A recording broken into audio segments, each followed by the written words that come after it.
Welcome. You're listening to the Leading Health Podcast by the Kansas Health Foundation. We have a bold vision to make Kansas the healthiest state in the nation. And it's not just a vision, it's a movement powered by people like you. You are one of the 30,000 Kansans invited to help us shift our state's future. We're your hosts, Ed O'Malley and Susan Kang. In each episode, we move beyond the usual conversation about health, the doctors and deductibles. Instead, we talk about capital H health, our ability to thrive. This is your invitation to grab the Leading Health book and join the conversation as we work together to make Kansas the healthiest state in the nation. Well, welcome back to another episode of Leading Health, the podcast where my colleague Susan and I dive into this book, Leading Health, How You and 30,000 Kansans Help Communities Thrive. Today, we're going to talk about Chapter 13, which is Work Systemically. But Susan, really quick, let me just back up for people. So what we've done along this journey is we started by talking about the chapters in part 1, where we land the idea of capital H health versus lower H health. We clarified who do we mean by the 30,000, and we talked about America's health rankings as a North Star, a rallying point, and of course, we landed the fact that we have slid so far in the health rankings, and we want to turn that around. Part 2 of the book is really the surprise. It's the surprise. You think it's a health challenge. It's not a health challenge. It's a leadership challenge. And part 2 describes what we mean by that, and specifically about how it's a leadership challenge for the 30,000. And by now, the listeners know what we mean by the 30,000. Part 3, of course, is about, well, what are the mindsets that we need the 30,000 to hold? Now, last episode, we explored the first of those mindsets, which is the idea that we need people to work upstream. We need people to think further ahead, that charity is fine, but charity doesn't change things. It doesn't transform things. It treats current conditions. And we need people to, yes, keep doing charity, but get beyond that and get further, quote unquote, upstream. Today, we're going to talk about working systemically, and these two things really go well together. Now, of course, the big picture here is this podcast, this book is trying to fan the flames of a different kind of conversation in Kansas about capital H health. So, Susan, it's good to be back with you today.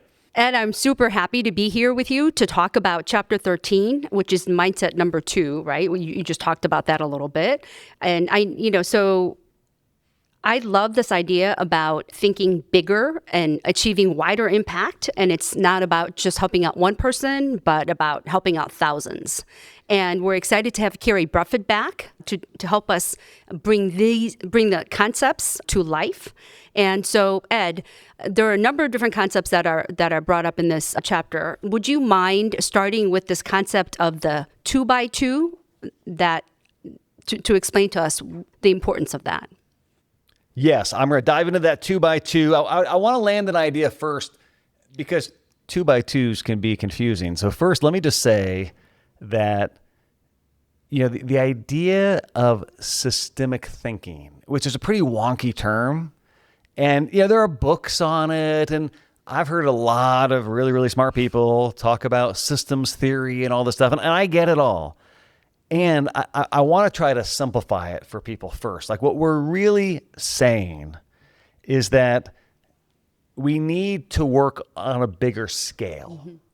So rather than thinking about helping a person, we have to think about helping a population of people.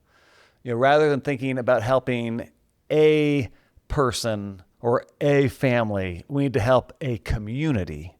We need to help a county. We need to help the state. So we have to think bigger. That's one thing I love about America's health rankings. It really forces us to think better. We're not going to solve climbing the health rankings by helping a Kansan get healthier.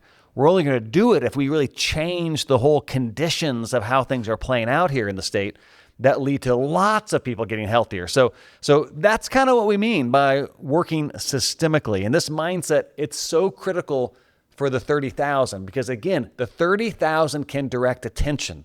They can focus our energy. And if they help us think about a systemic mindset instead of an individual mindset, we're going to make more progress. So let me just give you some quick examples, and then I'm going to get to that 2x2. Okay, And great. you know how much I love 2x2s. Yeah, no, I agree. And I think once the listeners understand what the 2x2 is, I think it's going to be magic. I love 2x2s so much that one time I actually created a 2x2 about 2x2s.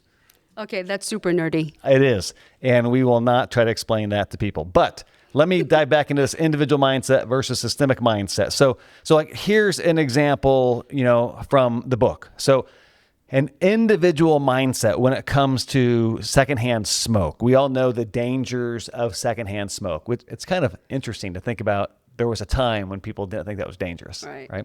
So it's a good advancement of health, right? But an individual mindset, if we're trying to work on reducing secondhand smoke, might be, convincing a parent to stop smoking so their children don't suffer the consequences of secondhand smoke. Well, that's good. That's good. But a systemic mindset would be passing legislation like the clean indoor air laws from the early 2010s. Right. That's better. Yeah. Okay. Another example, like businesses when it comes to hiring, like an individual mindset would be a large business creating an exception in their hiring policy so they can hire this particular convicted felon, this particular person convicted of a felony. That's good, But that same business deciding to stop asking about past criminal convictions and job applications is better. Like that's a more systemic way of thinking about how do we create opportunity for people. So what we're trying to do with this chapter is help the reader, in this podcast episode, help the listener think about the difference between an individual mindset and a systemic mindset. Here's one last example. Like food accessibility. If we have an individual mindset about how do we solve the problem of people accessing healthy food, we might deliver fresh fruits and vegetables to one family in a food desert, or sponsor one family having access to some kind of food delivery service. That's great. Right. We should do that. But a more systemic mindset would be changing economic development policies to make a grocery store economically viable in that food desert.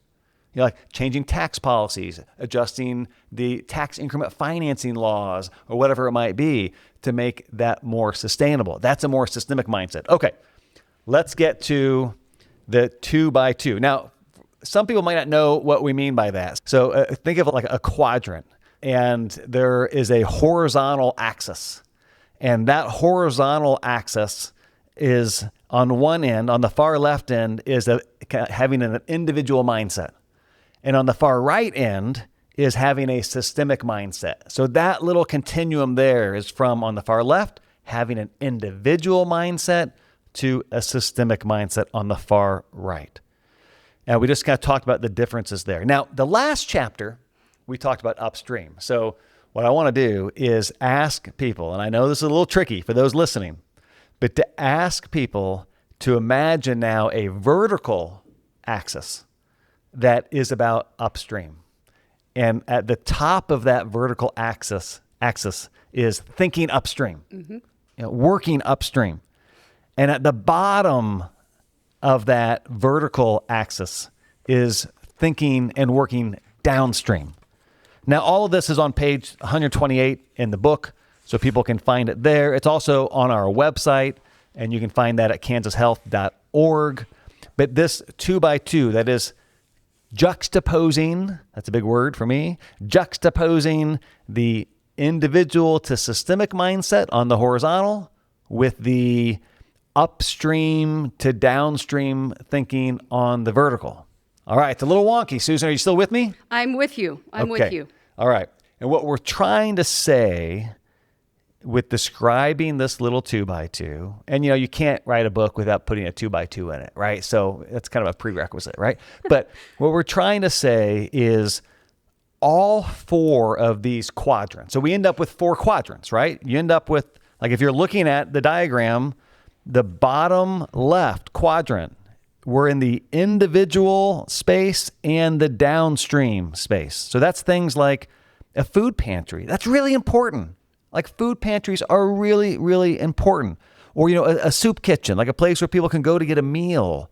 That's so important. Or another example of something in that downstream individual quadrant would be things like coat drives. Like, let's make sure every kid has a winter coat. I mean, that's great, right? That's really important to have a coat drive. So that's what we mean by like individual and downstream. Now, we want to be really clear. Like, we love all that stuff, right? Right. We don't want anybody to stop doing that stuff, okay? Or let's play a little more. Let's go to the upper left quadrant. So now this is upstream stuff. It's not downstream. It's not like waiting until somebody's hungry and then feeding them a meal, or waiting until they're cold and giving them a coat. Now we're upstream, but it's still focused on the individual mindset. Mm-hmm. So it's things like, mentoring an individual so they can advance in their career and get beyond like fast food jobs to a higher paying job. Mm-hmm. Or funding a scholarship for a needy individual. That's awesome. But that's going to change the life of that individual. Like, we're working far enough upstream, it's probably literally going to change their life, but it's still just at an individual level. So we still like all that, right? Right. Yeah, 100%. Can't get rid of it. Yeah. Can't get rid of it. Yeah. Okay, but That's important still. now let's play with the bottom right part of this graphic. Okay, so the bottom right quadrant. So now we're into the systemic side of this little graph. And I'm really hoping people are either drawing this along with me on a napkin or on their hand perhaps, or looking at this on our website, or they have the book open to page 128. But in that bottom right quadrant, we're talking about systemic now, but we're back downstream. So this is still good stuff. This looks like, making sure there's an emergency room within geographic reach of every Kansan. Like that is so critical. We need that. And that's probably not going to help us climb the health rankings, but we need that. Or back during the pandemic, sending everybody like that mass mailing of COVID-19 tests. Remember that? Yeah, they all showed up in the mail from the federal government. Yes. Like, that was an example of, was working downstream, but it's pretty systemic. It's not just focused on an individual. Right. Okay, we love all that stuff, right? Right. Okay. And there's a lot of things happening in those three quadrants I just described. It's the fourth quadrant.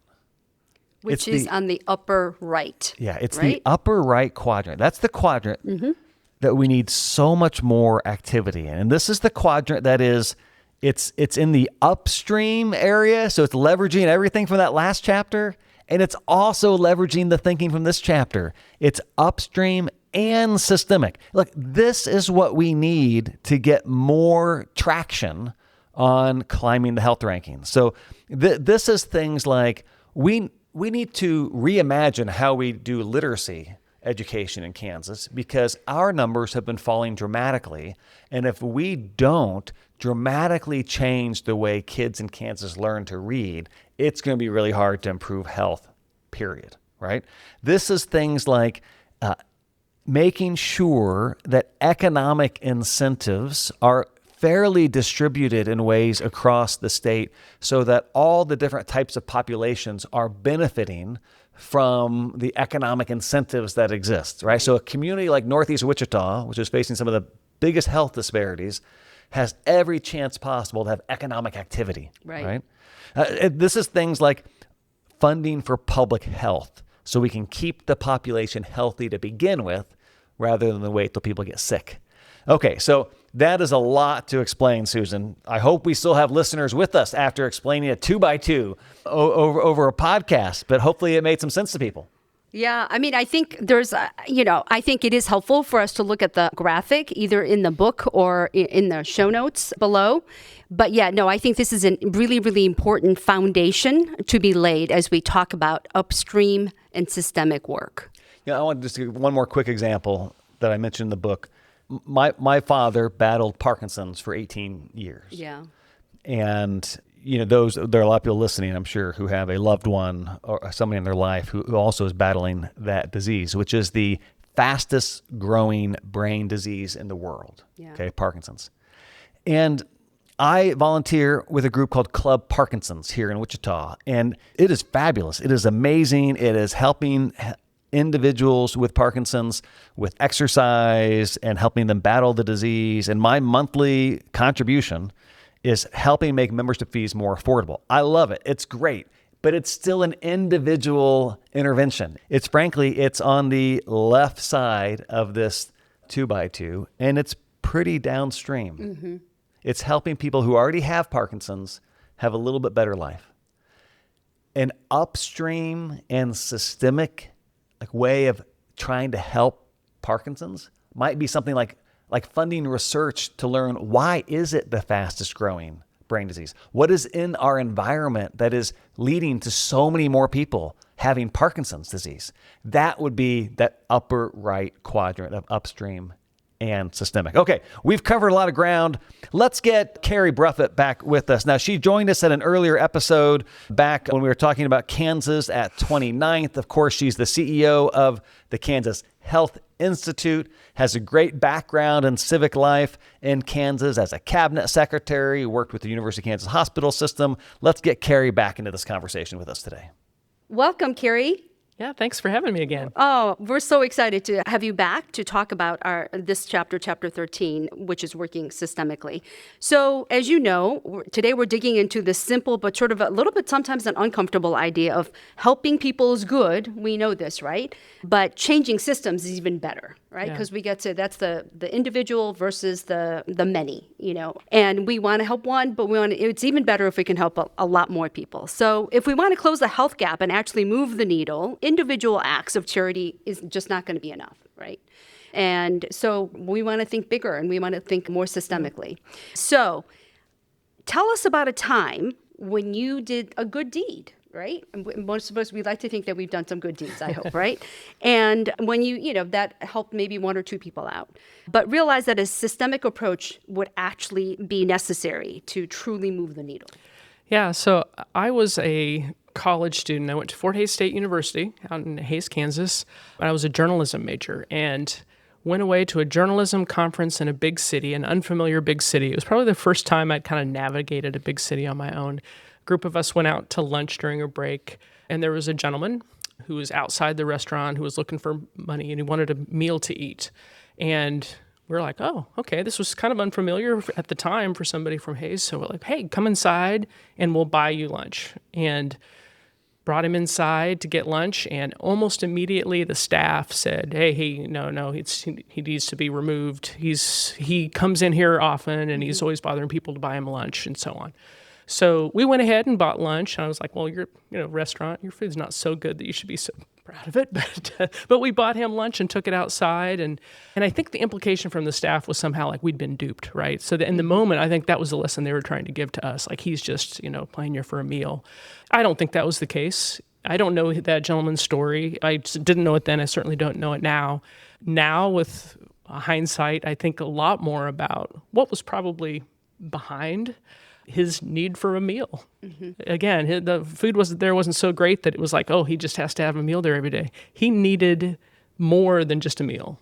And I think in that moment, I realized it was important. Like you said, it was important to give him that food. And that's an important thing for us to do as individuals, to think about our neighbors and our fellow Kansans and other folks that we want to really help support. But what we did in that moment not only wasn't at a bigger than an individual level, it also wasn't really thinking upstream. We didn't have that knowledge, but in retrospect, you think about what he probably needed was not just access to food, but access to income, maybe housing stability, maybe access to healthcare services, maybe a way to get around and get a better way to get around and transportation, that sort of thing as well. So you talked about the 2x2 in the early part of this conversation, and for him, the solution definitely in that moment that we saw was both individual and very downstream. It was the urgent need of that moment, important to meet. But it wasn't systemic, where probably a lot of his needs were as individual, and it certainly it wasn't upstream, where probably a lot of his needs were, and it certainly wasn't systemic. And I just thought about the challenges we face as Americans, who I do think have a strong sense of personal charity and caring for each other. Yeah. And that we sometimes rely on that, or think that we can rely on that, or rely on our neighbors to also do that, to take care of some of our biggest challenges. And even with the best of intent, not only were we only thinking downstream, because that's all we could do in that moment, but we also weren't thinking systemically. I was from another state. I wasn't going to change the policies of that state or city at that time. But I often think back on that as one of my first and early examples of something that opened my eyes to more than just the need of the moment. Thank you. Thank you for sharing that. Kari, one thing it makes me think about is going back to the role of the 30,000. Kansans with authority, elected officials, pastors, rabbis, school superintendents and principals, community-minded businesswomen and businessmen, they can help propel charity. They can help create norms around charitable activity and charitable giving, and they should, and that's great.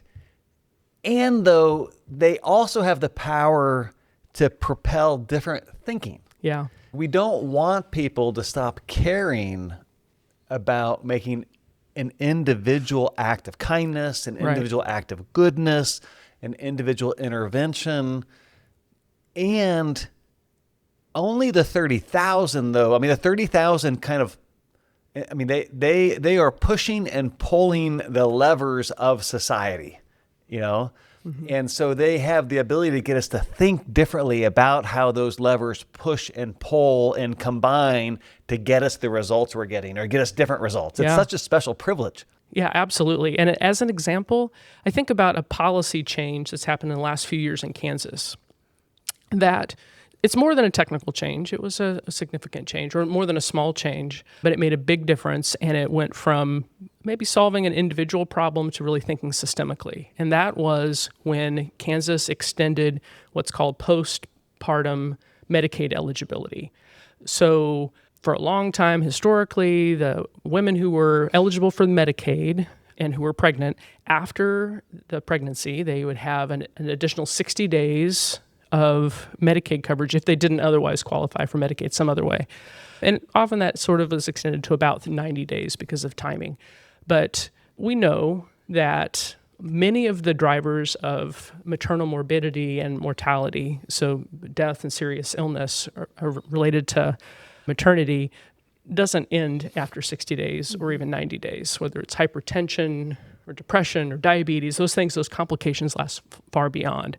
And an individual act to help someone who lost their Medicaid eligibility after 60 days might have been navigation to say, okay, you're no longer eligible for this, but let's get you enrolled in a program that you are eligible for, or help get subsidized health insurance from somewhere else. That's what we would do. A systemic response is to say, well, why is it 60 to 90 days? And often when those illnesses take effect, not only does that have an effect on the health and wellness of those women, but it has an effect on the Medicaid program too, because women might become more likely to be eligible again because they now don't have the income that would have made them ineligible for Medicaid, and they're back on, but now they have greater illness. So there's all sorts of program reasons also to continue the eligibility. So the extension of eligibility for up to a year, which is something that was made of an option in federal policy a few years ago, and states have incrementally implemented that. And now almost all states have implemented it because they recognize that that is a systemic action that impacts individuals, but also helps the entire program. And it's something you can do rather than trying to deal with the individual healthcare challenge and continue to have coverage and access.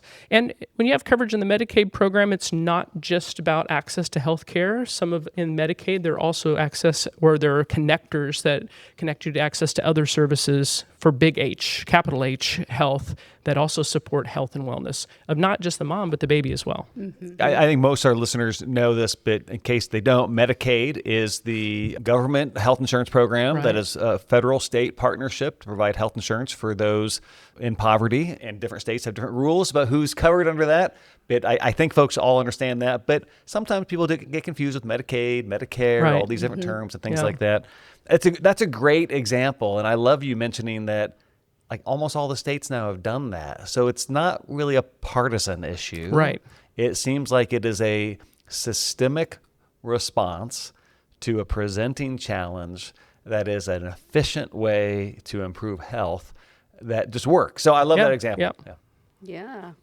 Kari, I'm going to switch gears a little bit Okay. around communities. You're a Yeah. researcher. You worked with a lot of different communities, and I'm curious to know about maybe a success story. So, have you ever worked with a community who maybe they were doing great downstream work, right, helping on more of an individual or narrower scope of people, and they made a change, a systemic change, Yeah. to have greater impact.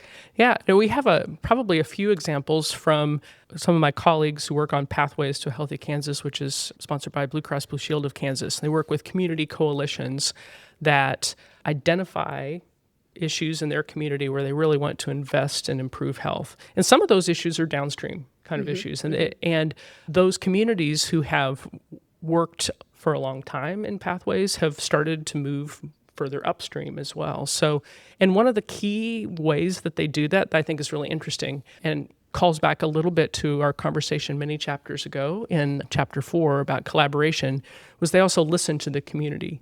So they engaged others, not just looking at that downstream data point that they're trying to move, but they started to ask other people why, sort of the 5 whys, right? What are the reasons we have these?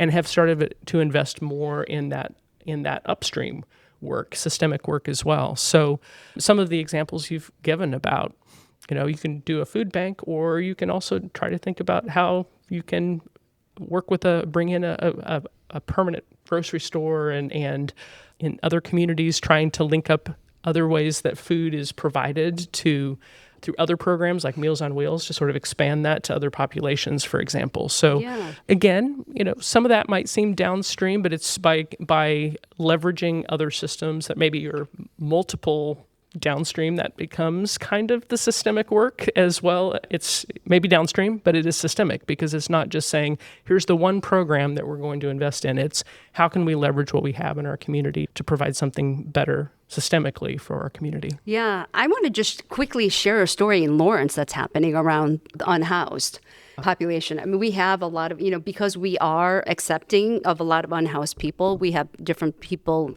from different counties that end up in Douglas County.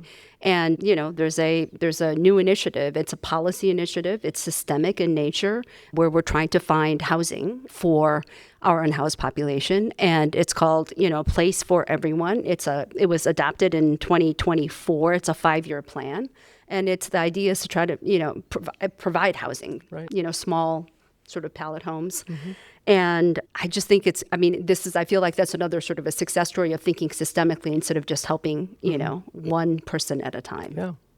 So what I want to explore is, I think some people, either their eyes glaze over when they hear people talk about systemic thinking, or they actually really critique the whole notion of it, And I just think it could be interesting for us to explore a little bit, what's going on there, because the postpartum example is a great one. The housing example is a great one. These are ways of trying to solve a problem that the intervention is big enough to actually create a result that affects the population we're focusing on, rather than just a person or a family in that population.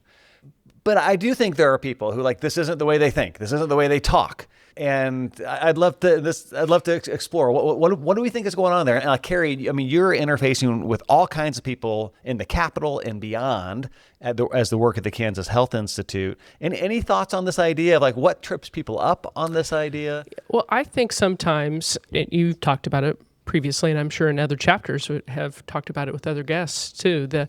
The importance and significance of individual responsibility is a philosophical approach for a lot of folks, and that can even not be strictly in a political partisan sort of distinction either, where we're thinking about the individual. So when you are thinking about systems, it might seem to some that you're saying, oh, you're removing personal responsibility, or you're not accounting for that. I don't think that's so. I believe very strongly in individual responsibility. I do think that systems that allow people to have choices and maybe make the healthier, capital H, healthier choice a little easier, more affordable, more likely, that still rewards, or I don't say rewards, but it accounts for individual choice, and not just individual responsibility, but individual agency. People want that.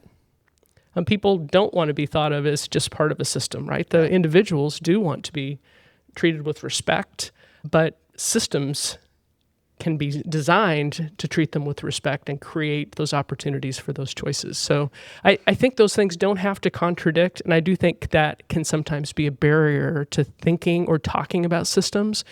We talk about it in other parts of policy, though, and it's systemically, and I think we are able to overcome that idea that there's a dichotomy between individual choice and responsibility and systemic change in policy.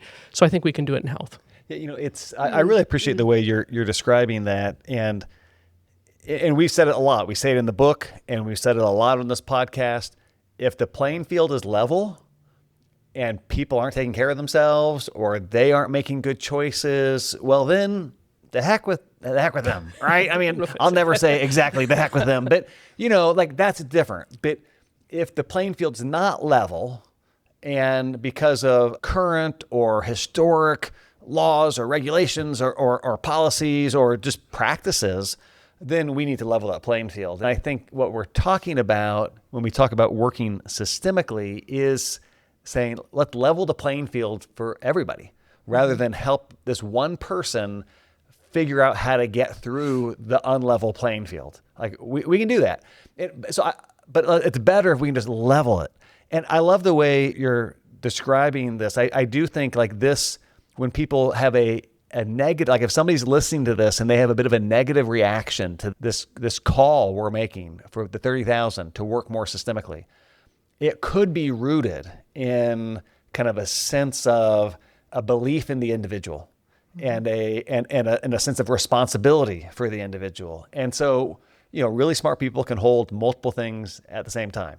So we can hold on one hand the belief that we need to respect and honor the individual and allow for accountability for individuals. Mm-hmm. We can hold that. And at the same time, hold this idea of like, well, maybe we need to also figure out how to intervene. That's a weird word, but create change more systemically. And sometimes it's useful to give an example of something that was put in place a long time ago that we probably don't even think about anymore as a systemic intervention. But once upon a time, the federal government wanted to spur more home ownership. Mm-hmm. So they created the mortgage tax deduction, which is a massive systemic approach to encouraging home ownership, especially among the middle class. And it worked. It worked. And to this day, those of us who own homes are very familiar with the fact that you get to deduct your interest payments. And that is an example of, rather than helping one person get into a home, how can we help a population of a nation increase the rates of home ownership? That was a systemic mindset, whoever had that idea, however many decades ago. I think the other thing that can be challenging is we think of systems, or some folks will hear systems and they think that means government. And so then we're only saying that it's a government solution. And it may require a government policy change like the one you just described. But systems are beyond that. There are systems around us, whether we identify them as systems or not. Our family is a system. Our families are systems. Our social networks are systems. We have, those are, and systemic change can happen at that level too. So I think maybe trying to separate the idea that system, it means only government. It certainly includes government, but it doesn't mean only government. Might help folks too to really think about systemic change. Well, what I think what makes systemic change a little bit harder is that it takes collaboration and collective work with other people. Mm-hmm. It's not just me, taking a coat to a shelter, right? That's just me and the shelter. Yeah. That's it. Right. But when we're talking systemic change, even in a family, it requires a family meeting. It requires for people to get on the same page about what the goal of a particular endeavor is, right? A particular rule, everyone has to abide by it. Anyway, okay. So because we're I want to make sure that we have enough time. So just really quickly, what's one question you think, especially the members of the 30,000, can ask in real time to help groups consider whether they're thinking systemically enough? Yeah, I'm going to give you two questions if that's okay. Or actually, it'll end up being more like 6 because one of them is the 5 whys. But the first one is, and this is something from a Pathways example too, so an exercise that my colleagues work on with those community coalitions in those pathways communities across Kansas is if this problem shows up again next year, what system level factor do we wish we had addressed today? So sort of saying what we're doing this time for our intervention, if it comes next year, what would we have not dealt with? And then that sort of forces the conversation to, well, let's consider dealing with that or having a systemic change or upstream change that we can have. So that's one.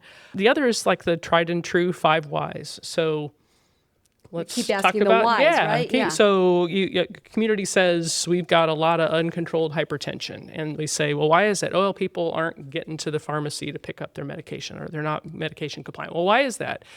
They don't have cars, and there's no bus route doesn't go to the healthcare facilities. So, and why is that? Well, we don't really plan our transportation routes with healthcare. Well, why is that? Because they don't meet together. So maybe the solution isn't let's figure out how to get like a Lyft home delivery for everybody for their medications. That might be something. We could have that. But maybe instead it's transportation and health planners meet together and think together even before they realize not just to solve that problem, but just to plan together for their collective needs. So, and that forces thinking systemically because you've just down that pattern of questions there, we got to something that was well outside of lowercase h health and capital H health because it had the transportation folks in the room as well. Yeah. That's an awesome example. Yeah. I mean, that is super powerful. And actually, it's a great example for lots of reasons. One of which is because the solution, like if you follow that series of why questions, and it gets to, well, the healthcare people and the transportation people are never planning together. Right. That's a pretty easy solution. Yeah. And by the way, if you're somebody in the 30,000 that has the type of authority where you could call those people together, Yeah.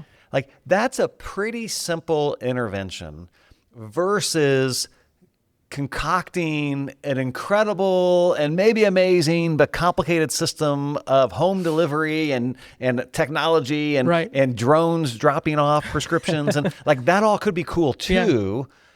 Or maybe we just need to like have an annual meeting with the right people where we're asking the right questions and helping people figure out how to just leverage each other. Yep. Yeah. Such a good.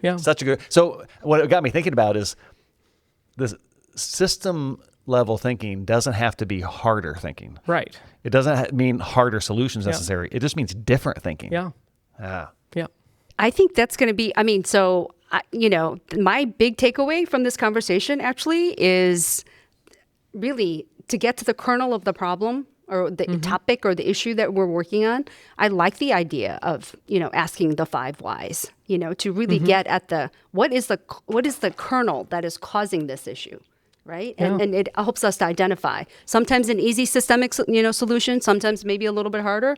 But I really like that. Yeah. So I encourage our listeners to ask the 5 whys and see where you get on any one of those issues that you're working on. It could be, a big, broad issue around work. It could be maybe a smaller issue around your family.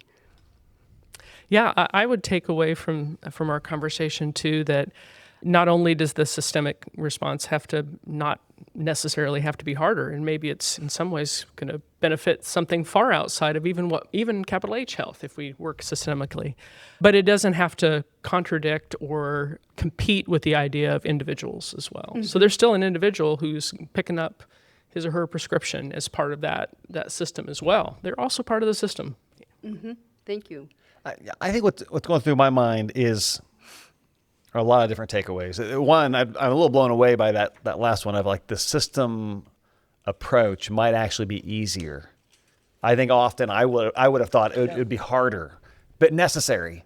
But your little example of the 5 whys got us to something that might be easy, less expensive, easier to implement. So that's one takeaway on my mind. But the more kind of philosophical and holistic takeaway on my mind is that we need the 30,000. I need to remember just personally in my own leadership that it takes leadership to make all the things in all 4 of those quadrants happen, okay?